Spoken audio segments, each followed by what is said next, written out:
समोर एक गोष्ट बोलायची आहे, तेवढं बोलून मी माझं या ठिकाणी भाषण संपवणार.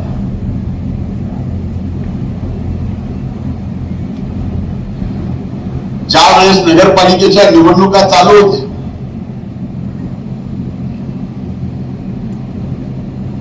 महाराष्ट्रभर नगरपालिकेच्या निवडणुकीचं वातावरण होतं.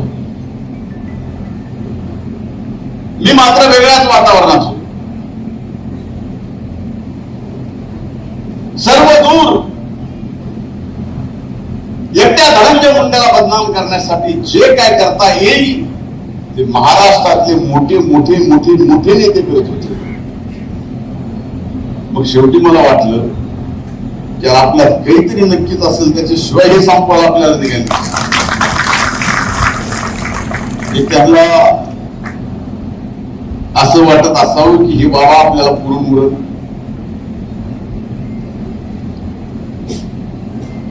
तशा परिस्थितीत एवढं वातावरण social media, electronic media, print media, युट्यूबचे चॅनल एवढं भान केलं की तशा परिस्थितीत सुद्धा या परळीच्या मायबाप जनतेने महायुतीच्या माग भरभक्कम पाठिंबा दिला आणि ऐतिहासिक विजय या ठिकाणी मिळवून दिला.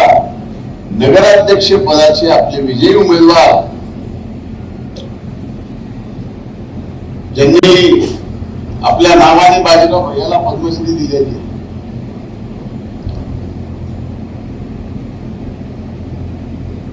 16,000 मताच्या फरकाने, बरोबर.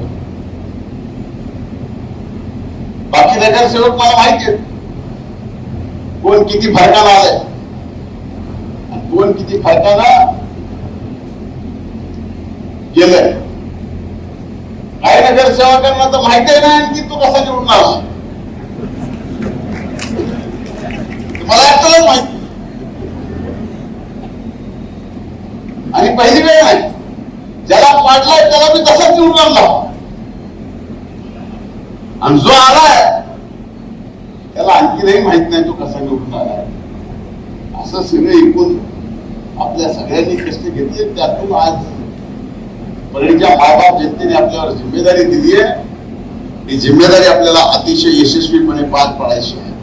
आणि जिम्मेदारी यशस्वीरित्या पार पाडत असताना परळी नगर परिषदेला आणि आपल्या या नगरीला सुद्धा थोडं शिस्तीत हळूहळू लगेच आपल्याला कामाच्या बाबतीत, टॅक्सेसच्या बाबतीत, सगळ्या गोष्टी परळीच्या आपल्या या नगर परिषदेला शिस्तीत बसवावं लागेल.